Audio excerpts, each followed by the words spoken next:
All right. Hi, everybody. Welcome to the January 29th community meeting at MakerDAO. So for those of you that are new here, we cover pretty much everything that's been going on in the Maker universe for this week. So we have these every Tuesday, and we usually go over events, notable milestones, partnerships, new hires sometimes, highlights from the community, and every once in a while we have a special guest, which I know a lot of you know. Today we're going to have, well, actually, we have Mariano Conti on the call. He's our head of Oracles here at Maker, and he is a large part responsible for how awesome our Oracle system is. So I'm really excited in the latter part of the call to get into all of that. But firstly, I'm going to be running through all the stuff that's going on in our universe. So we have a couple of really cool things coming up. We have ETH Denver coming up on the 15th of January, just in a couple of, 15th of February, just in a couple of weeks. So a bunch of us from the Maker team are going to that. So if you're there, looking forward to it. We're going to have a special Dai Dappy Hour with Austin Griffith's burner wallet there. So you guys should definitely look forward to that. A bit of crypto in action, pop-up economies. It's going to be fun. It's going to be fun. We have, I wonder if Lenka's in the call. Are you here, Lenka? No, I don't think so. All right, so Lenka on the 26th went to a CPH FinTech reception. I meant to ask her how that went, but she's not here. At the end of January, she's going to be joining the Blockchain Week in Berlin. Then for the 7th to the 8th of February, Rune and Martin Lundfall are going to be speaking in Zug at the M1 conference. Melonport is also going to be there, and also our legal guy Jasic is going to be there. So it's going to be a really interesting conference because there's a lot of non-maker, non-crypto people there. So I'm excited to see what comes of that. In mid-February, yeah, the Dappy Hour in ETH Denver, already covered that. Mariano, you want to cover some of the events that are going on in your world? I see a couple updates here. Yes, thanks, David. We have this Thursday the Ethereum Buenos Aires meetup. It's a little bit dev or technical oriented talk about smart contract securities. It will be given by people from Zeppelin, but we have always at the end of the talk, and this is we talk with people. We have some beers, some pizza, and we can talk all the things about Maker, about Decentralized, and all the other projects that are part of the Ethereum Buenos Aires. We are also planning the ETH Buenos Aires hackathon. Hopefully I want to do that. I want to even be part of the organization. I know it's very difficult, but we will have some news probably next month. What else do I have? Let me check the list. The ETH Buenos Aires hackathon, is that part of like a bigger event, or it's specifically just the hackathon? No, it's just the hackathon as if it was last year, the ETH Buenos Aires, where I get the chance to know the MakerDAO team. And yeah, this will be like the second edition of that hackathon. Nice, and it's actually at a physical location with like teams are going to be coming out there and they're going to be doing it. Yeah. How long does it run for? The past one was like 3 days, I guess it was. Friday, Saturday, and Sunday. Nice. And we have several teams from around the world participating. So then besides the hackathon, they do like presentations on all the stuff that they're working on too, right? Like it's like a whole event. Yeah, it's like a whole event where you have like different talks from different projects, and you have in fact, I remember one extremely cool talk from Lane Reddick, this Ethereum core dev, about Ethereum scalability, and I remember it was a really cool talk. We also have a talk with Mariano, Conti. Did a fabulous talk too. Yeah, and yes, I mean, ETH global events are such a cool events around Ethereum, and well, I guess in fact for me at least, ETH Buenos Aires holds like a special place in my heart, not for Buenos Aires, but because I get to know a lot of really, really cool and intelligent people, you know. Yeah, definitely, definitely. Well, what else do I have? Oh, yeah. For the people in Mexico, we are planning a maker meetup in Guadalajara. We'll have news, probably will be like the first week of April, and to be confirmed. But from all Mexican people here in this community call, pay attention to our social channels. We will be putting the news there. What else do we have? Well, we are preparing with Rich a set of bounties for Spanish content creation. So This we is will. already apart from meetups, right? This is just for like the global community in general, anybody that speaks Spanish. And you guys are doing content creation similar to like the blog that you were translating in Spanish, or like brand new content. No, creating new content. You know that content creation is often like one of the most difficult things. You know, like a good content, right? Yeah, of And course. also we know that user when the content is created by users is sometimes like much better, you know, that content created by a project per se, because if it's created by a user, it has this personal touch. It is always nice. Yeah, it's a lot And more genuine. Yeah. that's correct. But I mean, I love, for example, the blog post about the lender's first resort. It's really, really, really cool, and we want things like that, you know. So Yeah, definitely. we are setting some bounties for um, for blog posts, for videos, for tutorials, from infographics.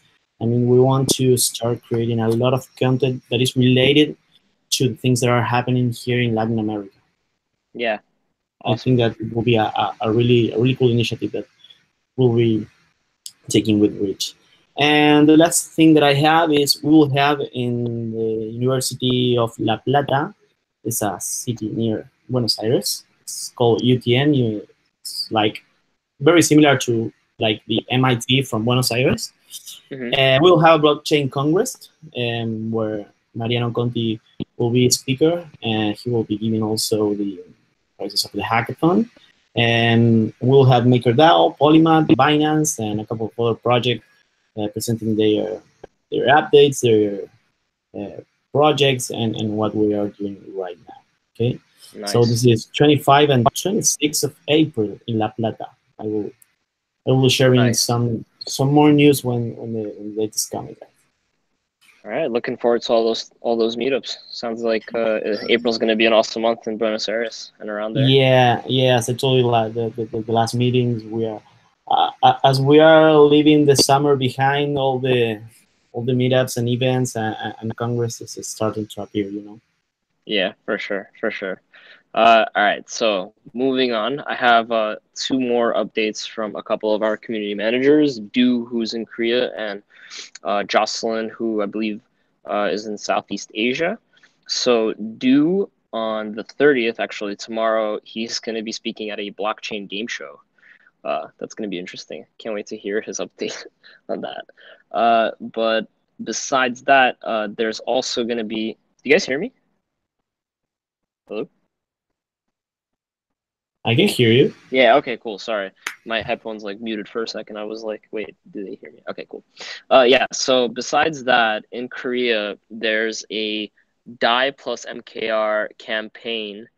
And what they're doing is they're playing on the Dai and the MKR name. So Dai stands for, in their campaign, Decentralized Alternative Investment, and MKR stands for MakerDAO Korea Relayer.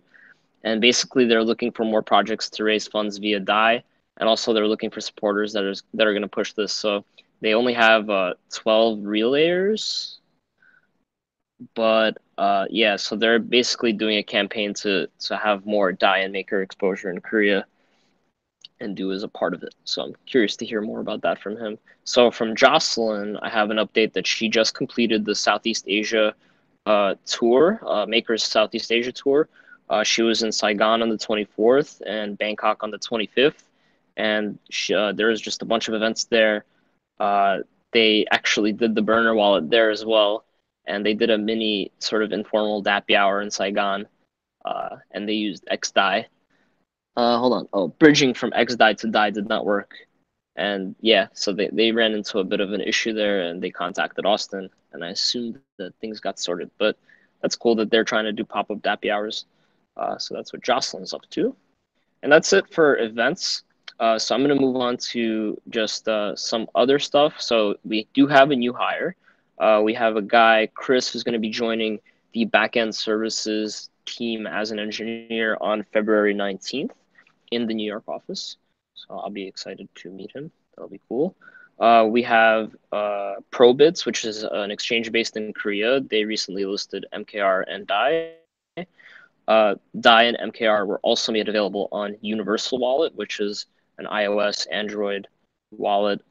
It's self-custody, and from the UI, it looks pretty cool when I checked it out. So also, there was an announcement this week by a company called Share and Charge, which is a electric vehicle charging station company, and they are integrating a host of different payment options, among which there will be Dai. So that's really excited. They're based in, and I think they are mainly in the UK, but don't quote me on that. But they are in a partnership with us, and they are integrating Dai. Balance.io, our own Richard Burton, is developing on that, and they actually have their test flight beta live on iOS. So if any of you guys have iPhones and are interested in messing around with Balance.io, definitely do it, because I don't know if you guys have seen the screenshots, but the UI looks really, really clean. And I'm excited to see the user experience on that. I actually have been meaning to do the beta myself, but unfortunately have not gotten around to it yet. But it's exciting. So their beta is live. Definitely check that out. Hold on. All right. Great. And then from the community, we don't have too much going on this week. Just we had Placeholder VC put out an investment thesis, which is like a bit of an article. Oh, cool. Richard Burton actually posted in the chat the link to the test flight. So if you're on your iPhone listening to this meeting, just click on that link and it should take you exactly where you want to go. On their Instagram Maker in March. That's awesome. Very, very awesome. But yeah, so going back to it, Placeholder VC put out a article on their website about Maker and the investment thesis, and they go into an explanation of what Maker is. It's super concise, very readable. It's clear that they have a great understanding of our system, and I'm eager because they've actually been coming out to the governance and risk calls that happen every Thursday, and it's exciting to see more people involved in those. Besides that, we also had Stephen Becker as a guest on the Wire Talks podcast. Yeah, Anil actually posted the link to that blog post right there from Placeholder. But yeah, so Stephen Becker was a guest on Wire Talks podcast, and they talked a bit about Maker. Definitely check that out. And actually, this morning, Haroon was on Laura Shin's Unchained podcast for a part 1, and I think they're doing a 2-part podcast because 1 hour talking about Maker was just not enough. So that's also exciting. Laura Shin, I think Laura Shin's podcast is probably arguably one of the bigger crypto podcasts that are around. But yeah, so that's about it. And so let me just go through the chat and see what is going on. So during these calls, after I go through all of the sort of updates, we do either free-form questions from the community or we open it up to our special guest. And since it seems we have both, I'm going to do just a few questions from the community before I introduce Mariano and before we get into talking about oracles. So Dave Levine mentioned in the chat that he had a question about global settlement. So Dave, if you're there, feel free to ask. Yeah. Yes. Hi. Thanks. I'm wondering if there's like a formal, rule that sets off this global settlement. I know Dai, when it was trending high, you guys did the thing to lower interest rate or whatever you do, but is there a point or an amount of time that you say, well, we have to do global settlement? How's that decided? Yeah, sure. So global settlement, also known as emergency shutdown, it's basically it's not automatically triggered by anybody. It has to be triggered currently by MKR voters. So whenever there's some sort of like really big issue, for example, the peg breaking very badly, or some problem with the system itself, a bug in the code, then maker holders can choose to enact emergency shutdown. And basically what happens during emergency shutdown is that the price feeds are frozen at the time that it happens, and then everybody who holds Dai, regardless of if you're a CDP user or anybody, but you have a claim for the underlying collateral. So if you have $1 in Dai, you can get $1 in the collateral according to the value of the frozen price feed. So the whole thing about emergency shutdown is it's meant to really mitigate systemic risks rather than market risks. So if the market is crashing, or if there's an obvious imbalance in the Dai supply, it's the first order of actions maker token holders should do is try to fix it through stability fee adjustments and eventually the Dai savings rate adjustments. But if everything is out of control, the emergency shutdown. So the $1.05 price, the $1.05 price is not exactly, no one there was, it sounds like you're not panicking about that. I guess it would have to be much higher and for a period of time, and you've run out of, you tried a bunch of things to fix it, and then that conversation would come. Exactly, more or less. If any, I know a bunch of people from Maker are here, so if Mariana, if you even want to speak to it, be my guest. But let me see. Yeah, I can say a couple of things about it. So,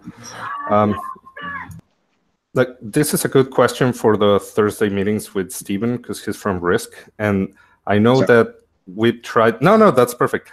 I can just give like a couple of extra points. We've tried in the past, and also with oracles, we've tried to set certain parameters in the smart contracts to sort of automate some of this. But we found out that most of this stuff does need human intervention, because you don't know exactly when you want stuff to get out of hand. Whoa.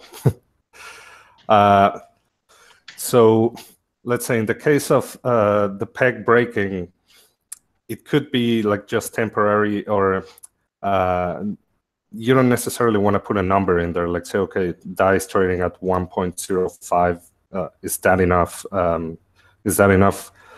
Did it just trade like that for 6 hours? Was it trading higher for 24 hours? For now, everything is gonna still require human intervention, even if we can set tools to like alert us of certain thresholds. But still, it's gonna be 100%. In this version, at least in single collateral Dai, we don't plan to do anything other than just MKR voters triggering the shutdown manually. Yeah. Thanks. Yeah, thanks, Mariano. So for those of you that don't know, this is Mariano Conti. He's our head of oracles here at Maker. So hold on, before we get into oracles, I saw one more question from Akiva. David, I'm not sure if this is still the case, but at one point there was also specific people who are chosen as trusted to trigger the shutdown, and the Maker holders vote on who those people are. So Rune had expressed this this model a lot of times, but I think in practice right now, it's Maker holders specifically. There are no guardians that have been chosen. It's really purely a Maker vote right now, but I think the vision was for there to be guardians that actually control emergency shutdown, and that there'd always be some sort of watch on the system in case there's an attack on like oracles and et cetera, et cetera. But as of right now, I think it's only an MKR vote. Yeah. So if that answers your question, if there's no other questions, I'd love to get to the next part of the meeting. Thank you. That was good. Oh, okay. Lenka's writing, hey, before we dive into oracles. Okay, yeah, sure. So Lenka, definitely update us on the Berlin events. You're muted. We can't hear you. Yeah, I just, yeah. Hey guys, greetings from Berlin. I was just like in the middle of some events and I just had the moment to come now. So I just want to say that a lot of interesting stuff is happening. Cambriel was organizing an evening meetup discussing investing in open governance, and I must give shout out. I mean, I must share with you that their maker also got shout out several times. And right now I'm just at Aracon, and but I'm really looking forward to Girlycon on Thursday, where actually Mariano Conti will be our speaker, but he won't be physically present. He'll be streamed. So I just wanted to share with everyone that yes, it will be at. Give me just a second. Mariano, when are you speaking? Now I just lost it. Anyway, sorry for being. At noon. Yeah, it should be around Berlin time. So. Oh yes. I don't know what that is. Because I'm at the wrong picture. Yeah, sorry about that. How Dai can help open source initiatives like Gorley to secure funding. It'll be at noon, Central European time, and yeah, everyone's excited about it. So I'll be there cheering. If you're in Berlin, please do not hesitate to reach out. And otherwise, yeah. Awesome. Thanks for the update, Lenka. So there's actually one more question in the chat. So do you have any resources that help users to interact with Oasis DEX MKR markets after they are shut down on the 31st, or will it be completely shut down? Yeah, so it's just the front ends that are shutting down. So if you still want to interact with the contracts, I'm sure that there's documentation. Actually, Mariana, if you want to speak to that, but I'm not 100% sure. But the backends are still going to be live, just for purposes of maintaining like our partnerships and people that have integrated with Oasis DEX. Yeah, the only thing that we are removing is the front ends. But even then, you can go and ask in the Oasis channel in our chat, and people will point you to the correct GitHub repos. It's like 3 lines of node to get one of this running on your machine. So it's pretty simple. And there's been community members who've actually hosted some of these. So it's always better if you run them yourself, because like we're not going to be endorsing any of the community ones. So just for security reasons, the best thing would be to just run one yourself. But the smart contracts are staying there. The liquidity is probably staying there. A lot of people use this. We call it market OTC. That's the smart contract. It's not going anywhere. So where would be a decent resource? Our GitHub page? Or what would you say, just to go to the Oasis channel in our Rocket chat and ask around there?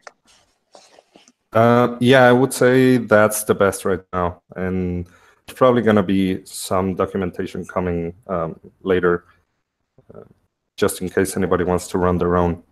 But right now, yeah, just go to... Out of curiosity, are the Oasis DEX repos going to be removed, or are they going to stay out there? Oh, that's a good question. I mean, they're public right now, so you can just go and fork them. So I will just... I'm pretty sure that they're not getting removed from the public repo. Yeah. I'm going to send the link for the organization. They're on a different organization than Makers. So there's the link. And you can find all of the repositories there. I think most everything is public. Awesome. All right. So without further ado, Mariano, are you ready to talk about oracles? Yes. All right. So I guess if anybody has any questions about oracles specifically, write them in the chat. I'll definitely love to read them out and have Mariano answer them. But I have prepared a bunch of questions for Mariano and myself, so we can kind of run through those. So hold on. So, okay, so I guess we could actually just start with a first question that I see in the chat from Jordan Jackson. So on the CDP portal, price feeds are referenced on the right side panel for Maker, Dai, and ETH. In multi-collateral, Dai, if a user wanted to verify the validity of the prices on the CDP UI, where would they go? What would that look like? Okay, so the CDP portal, whether it's single collateral Dai or multi-collateral Dai, they all read from the same price feeds.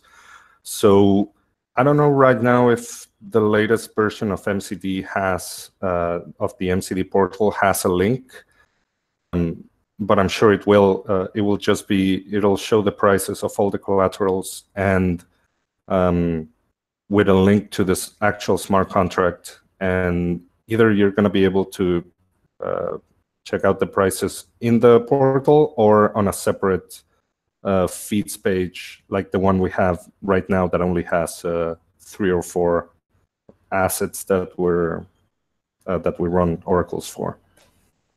And that's on Maker Tools, right? Well, Maker Tools has a really nice interface.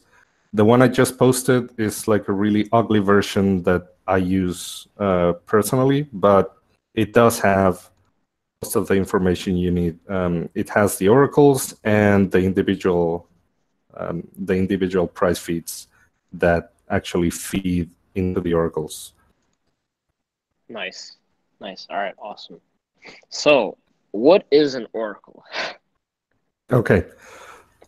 So I often call them oracles. I often call them price feeds because in our case, the only thing that we need from the outside world is the price of different assets. The blockchain has no idea of anything in the outside world. So whatever you want to interact with somebody has to put it there. So in our case, it's since Dai is collateralized by Ether, we need to know the price of Ether represented in a known currency, in this case, the US dollar. So we need to know the price of Ether in US dollars at all times because we need to know how much you can borrow against your Ether. We need to know if your debt is safe or not, if we can liquidate your CDP. And so that's basically an oracle. It's outside data that gets put in the blockchain, any blockchain. And the way we do our oracles, we try to keep them as decentralized as possible. It's like the price of, in this case, Ether comes from 14 different people or organizations, each running a version of the software, and each of them individually querying different sources, different exchanges, doing an internal calculation, and then pushing that price to the blockchain. And additionally, to those, in this case, 14 different entities, there's one contract called the medianizer, which automatically reads from all of this and calculates the median. We use a median because it removes outliers. It's almost like voting for the correct price, the one that's in the middle. And that is the price that the Dai Credit System ultimately reads and considers the source of truth. Cool. So about these individual price feed operators, how do they actually get the information and publish it? Are they each like looking at one source? Or are they each looking at like 8 sources or like multiple sources? And also, do you know does it matter if they're all looking at the same sources or should they all be looking at different sources? I'm curious to dive into that. When we started, we only had in the alpha version of Dai that we called Psi, we only had between 3 and 6 individual oracles that fed into the medianizer, and we had plenty of sources, and each of these oracles only read from, I think, 3, and they could choose whichever 3 they wanted, 3 or 4. After a while, we found that this was not the best idea because it was difficult for us to verify that the oracles were grabbing the prices from the correct places. So then we changed the software so that every price, every oracle reads from the same sources. Right. So hold on before you go on. So that's called the setzer, right? Exactly. Setzer is So that's I posted the software GitHub to that. Yeah, and it's totally public. That Setzer. It's you can use it just to grab prices from different sources, and then we have certain configurations that we use Setzer to say, okay, the price of Ether is going to be composed of these 4 or 5 different exchanges or APIs, and everybody that runs Setzer, they use the same sources, so we can verify that they more or less are working correctly. And one of the cool things of using several sources individually is that, for example, when Coinbase, they had the flash crashes last year, we were not affected because we calculate an individual median for each price feed before we calculate the big median on chain. So we do 2 median calculations. And So it's often the case that one of the sources is unavailable. So the medianizer takes the 14 different medians and uses that as a set, and then it takes the median of the medians, right? Yeah. So even if even if one of the price feed operators had some incorrect data, or one of the sources was unavailable, or if there were any outliers and the API is spitting out like a crazy Ethereum price, all of that would still be outliers because the majority of the sources would be basically reliable. And since you're doing a median and not an average or a mean, one price can't affect the rest of the set, right? Am I getting exactly. that? Cool. All right. Yep. So I know that the Setzer pulls prices from a few sources. So I took a look at the GitHub and I see that it pulls from OKX, Oasis, Buybox, even Etherscan, Kraken, Gemini, Coinbase Pro, Bitstamp, CryptoCompare, and CoinMarketCap. So that's at least for the ETH prices, right? We don't use all of those for ETH. We have some of those sources that we use for others and also for testing. We have, I think there's another branch of Setzer that has the current sources that we use. It's probably called something like pairs or asset pairs. But yeah, we're adding constantly. And some of this, like this is not indicative of what we're working on for multi-collateral Dai. That's just in case anybody wants to see. And and I don't know, they're probably going to find some asset pairs there and make some conclusions. But those we're keeping in a private branch just because we're not announcing yet which assets we're going to be working with. Right. That's exciting. Yeah, cool. Yeah, the reason I ask about Setzer is because I like to think about like on a granular level where all this information is coming from. So I know that a lot of people appreciate that. So thank you. I appreciate you, Mariano, just confirming and talking about that. So the next thing I want to cover is a bit about the Oracle security module. So for those of you that don't know, the Oracle security module basically just delays price feed data. I want to know if there's anything more to it than that.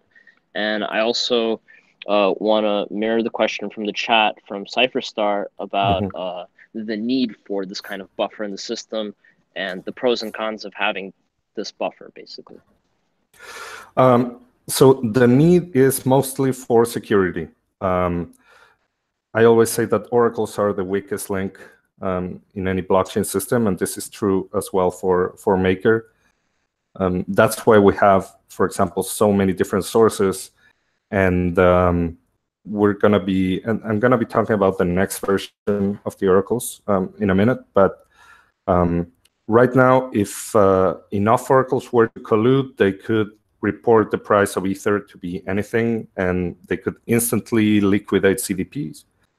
They could do, I don't know, all sorts of weird damage. So, so that's why we take this very seriously, and we're going to add the OSM as a security measure. So somebody asked about the guardians for the emergency shutdown. there's going to be guardians as well for the OSM. So they're going to be constantly monitoring the prices. And if they see something weird going on, like there's Oracle collusion or there's bad data, they can instantly freeze one of the price feeds, and no operations can be done on those CDPs. In the case of multi-collateral DAI, in the case of single collateral DAI, since it's only Ether, then it would essentially freeze the system until we figure out what's going on. And so, yeah. Sorry to interrupt. So to get into the mechanics of that, right? So all of these individual feed operators, they are poking the medianizer with their median, right?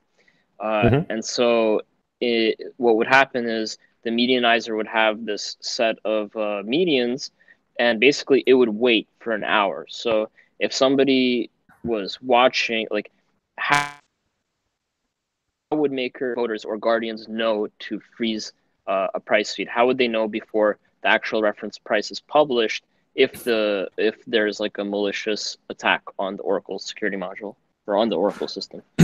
So the Oracle security module, what it does is on the hour, it allows you to send a transaction to it.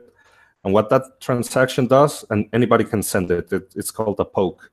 And what it does is it reads from the medianizer, and then whatever the current price is of the medianizer, it's gonna save it for an hour from now.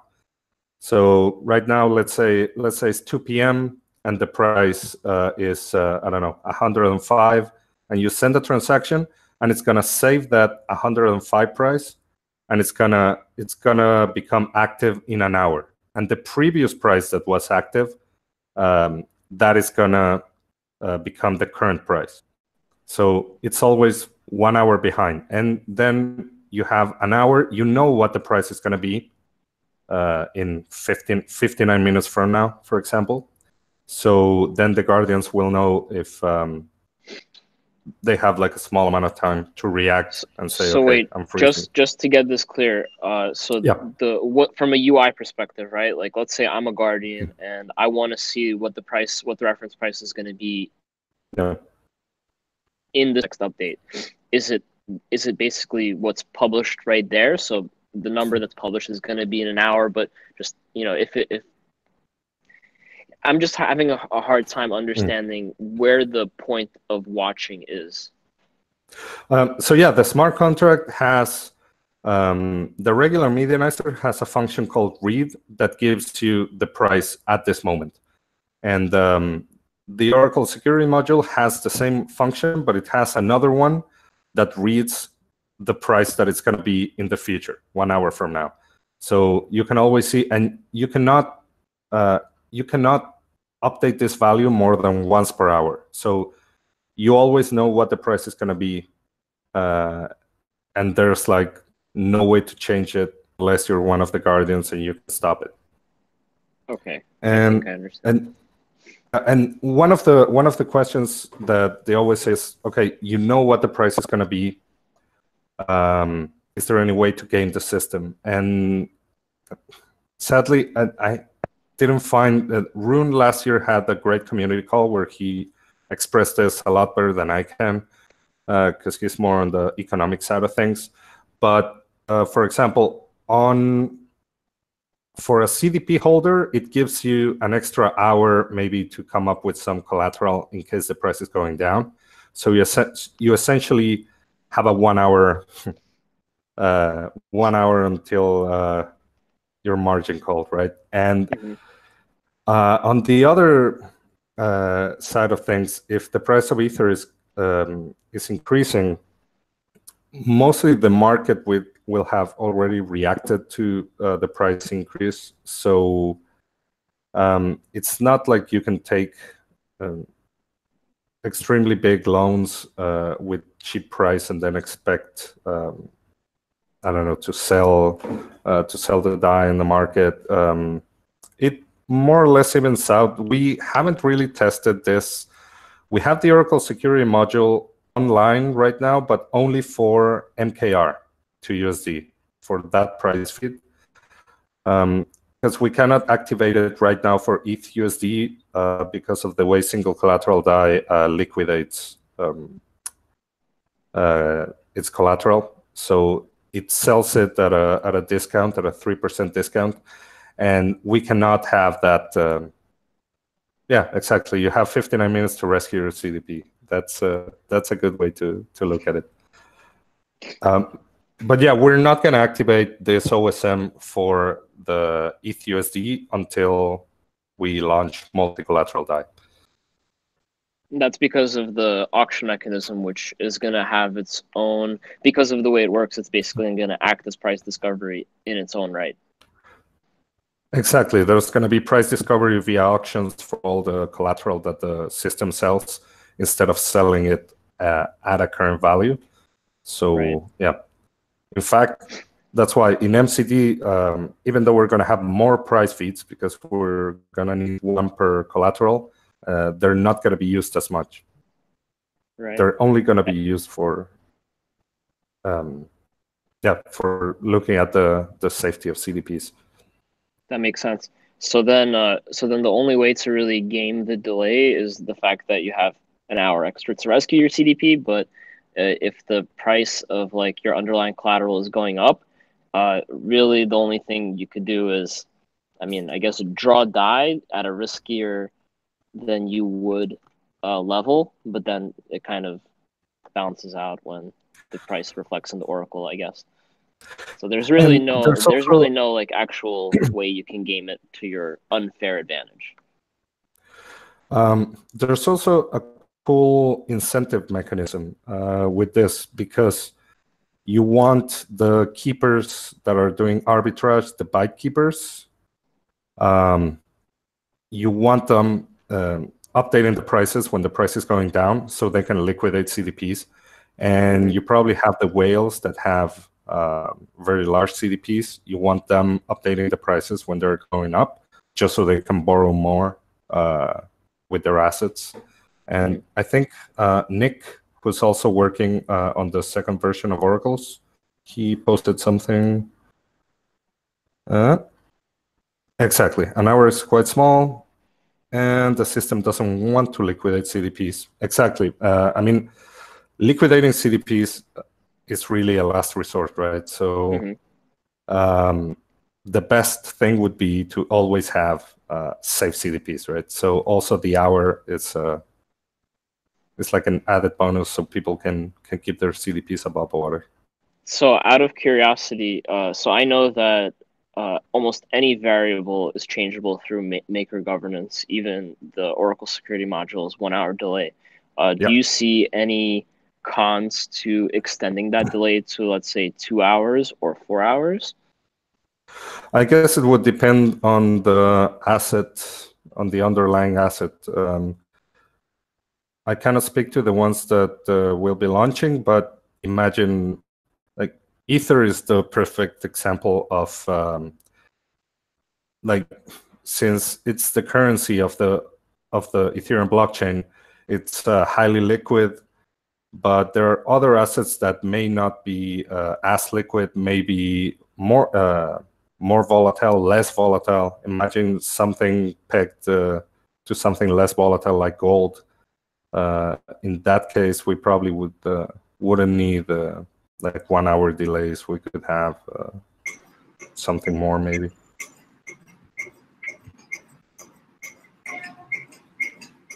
Okay. All right. So I know that there was a question up here from Aditya. So no rush in this question, just keeping this here for whenever the right time is. Thanks for taking the time, Mariano, and the rest of the team. I'm able to peek the medianizer on Kovan/mainnet, but was interested in playing around with the feed on a locally driven network. Any tips to interface with the medianizer on a local net instead of mainnet/Kovan? Thanks. Oh, okay. Yeah, and actually, I don't know if Nick is ready to talk a little bit. Maybe he is, because this ties perfectly with our second version of the oracles, which are totally network agnostic. It's it's a network of computers that don't even require a node. They don't know anything about mainnet or Kovan or anything. They just pass messages around, and then you can have relayers that capture this data and send it to any blockchain that you want. It can even be something not even related to Ethereum. We really want to be the ultimate source of truth for price feeds. So with the way that we're gonna architect this Oracle's version 2, as we call them, anybody can essentially read from this network, which we use Scuttlebutt. They can read the messages, and as long as they, of course, they trust the whitelisted signers of this data, they can relay it to essentially any blockchain that exists, just with like small modifications. And I don't know if Nick is around, he can share a little bit more, because all I've been talking about is the current version of the oracles, but for multi-collateral DAI, there's going to be a new, even cooler version.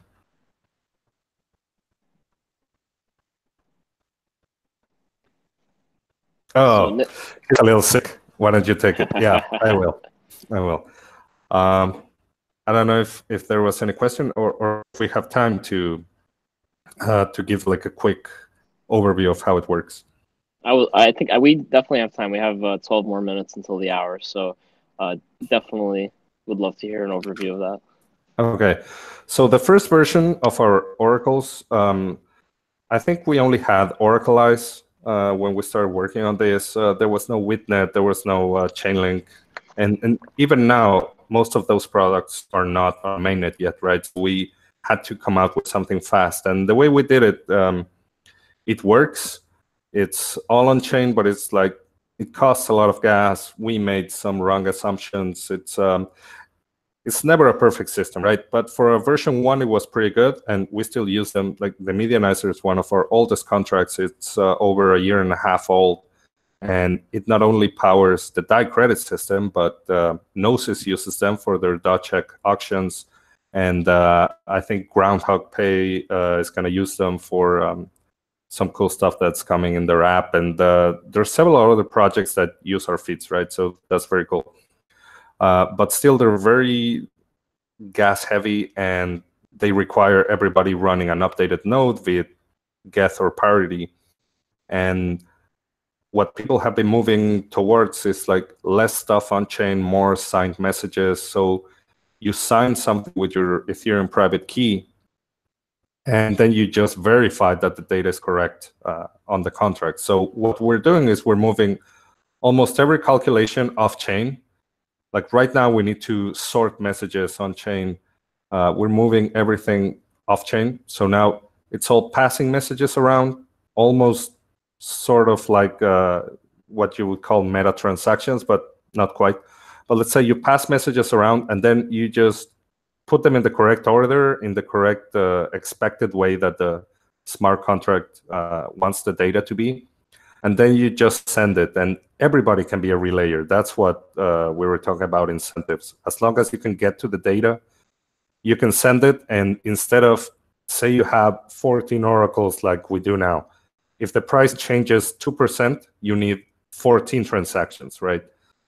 With this new version, you would grab 14 messages and craft one single transaction.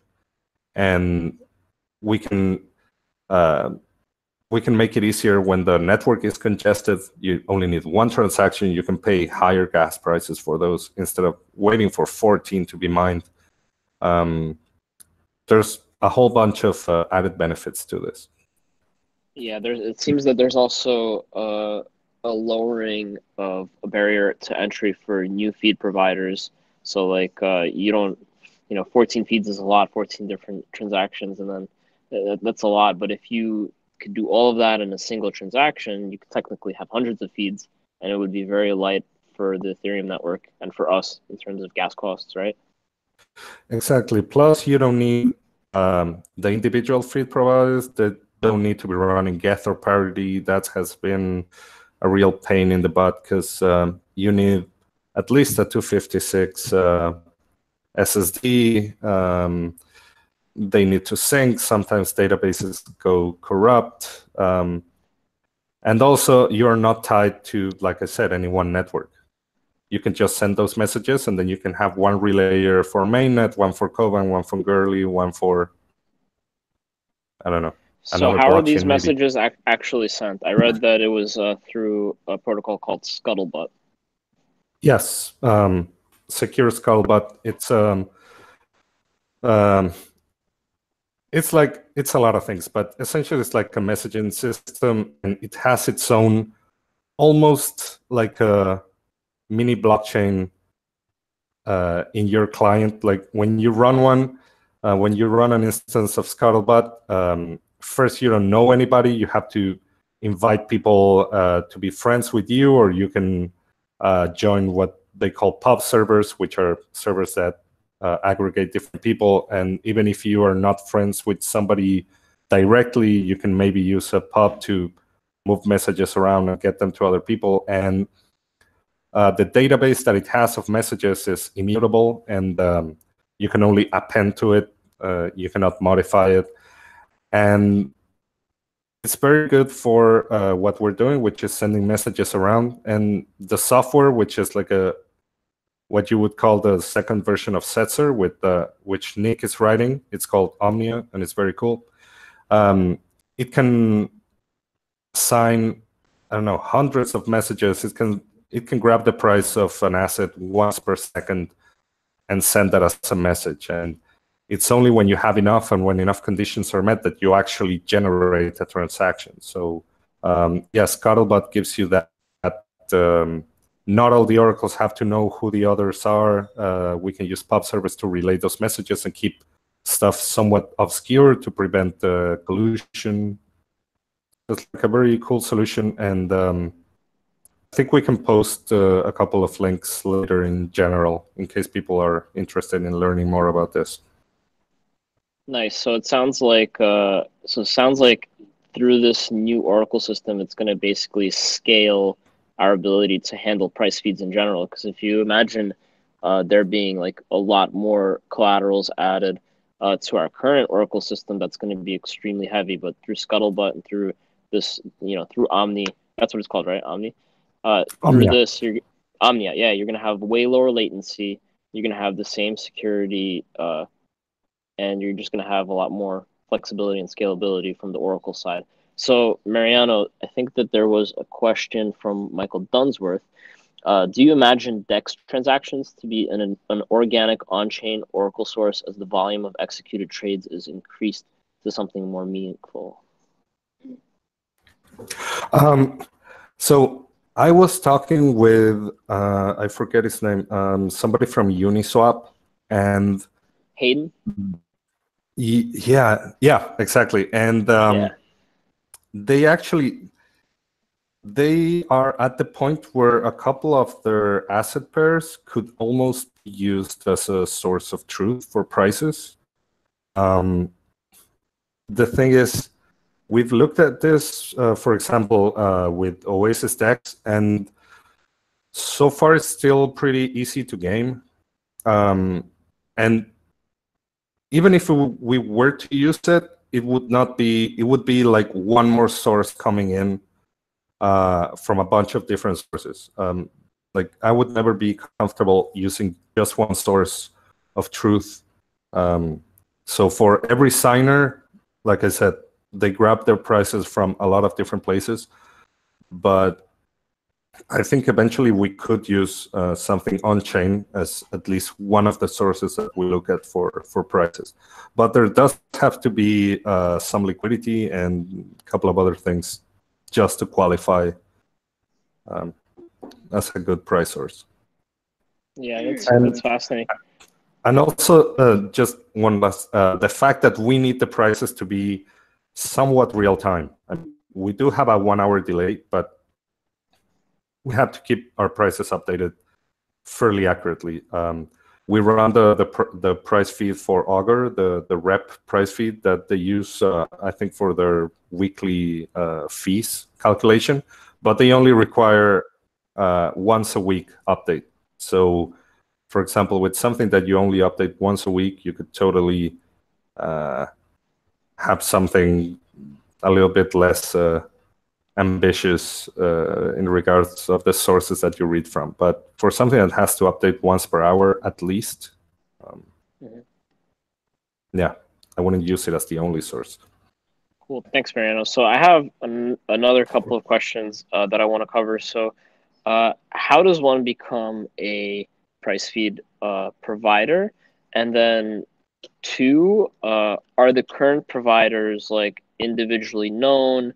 And can you speak to whether it makes sense from a game theory perspective to have these people always be anonymous, or like what are the levels of things to consider in that realm?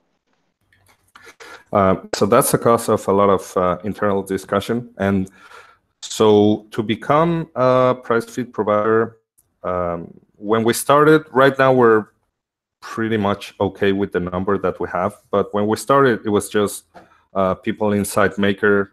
First, it was me running probably three different oracles. And as when we ran the alpha version, right, the internal alpha version, and then I added a couple more people, and then started adding outside the people from either the community or from other projects. And we do keep it obscure, like I told you before, right now for collusion.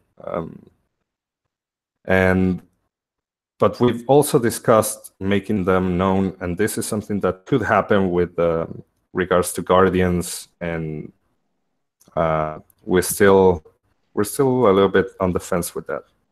So maybe to and what was the other question? Mm-hmm. Well, the question is, maybe I could rephrase it and make it a little bit better, right? So in multi-collateral Dai, right, as you're going to be able to have governance actually whitelist new oracles or new feed providers, like right now, our current feed providers, the reason that they were whitelisted is because internally we know who they are, right? Even though the public may not know, I know that you and various people from the Maker Foundation and, you know, we more or less whitelisted themselves because we know them, right? Yeah. But in the future, when this is a lot more decentralized and out of like sort of, that's actually not true, Nick? Okay, cool. I'd love clarity on that. Actually, only a couple of people know who every single oracle is. Well, right, from the game theory perspective, because if everybody knew, since there's so few, it's like a really low barrier to like do an attack, because you could convince like half of the oracles to basically post fraudulent prices, and you could break, you know, MakerDAO basically. But in the future, wouldn't feed providers need to publicly like disclose who they are if they're actually going to be whitelisted by, you know, public Maker governance? We could probably eventually do KYC, and it's not a bad idea. And that's also one of the criticisms that I've heard from people that say, hey, the future of DeFi relies on 14 people that we don't know running an oracle. And it's a totally valid criticism, right? And I think what we've done so far has worked perfectly for version 1, and what we're coming for version 2 is going to be pretty much amazing. And then we're going to, as soon as we launch version 2, we're already investigating what we're going to do for version 3. So it's not like we're going to say we solved the Oracle problem, because now we're going to try to keep innovating constantly. Well, you know, it sounds a lot like where oracles are heading. It's really exciting because we're going to have far more trustless points of reference for asset prices than even like current financial instruments have now, because all of these things are like controlled by central actors. And this really opens it up to have real decentralized, like very, very hard to game points of reference, points of truth for these data. In the same thing that we have the scientific governance call, I think that at some point in the future, we'll need to have like Oracle calls in which we have like different, you know, settings for oracles, different kinds of oracles, and the technology behind it, because at least for me, it's extremely interesting. Oh, Yeah, that's agreed, true. Mariano. Yeah. So Michael Dunsworth actually wrote again, do you guys ever consider the Oracle system as an opportunity for value capture to other contracts / contracts on the network? So yeah, Mariano, you can answer that for sure. Yeah, no, it's like Nick said, that's going to be a big focus. When we started the Oracles a couple of years ago, I used to say we're not an Oracle company, we're a Dai Credit System company, not even company project. And the Oracles are incidental to the goal, right? We need to have the price of certain assets on the blockchain in order for Dai to work. But we had the advantage that we went to mainnet before anybody else. And we're very good at what we do. I've seen some other Oracle infrastructures and projects, and they're really cool for like general oracles. Ours are pretty much focused.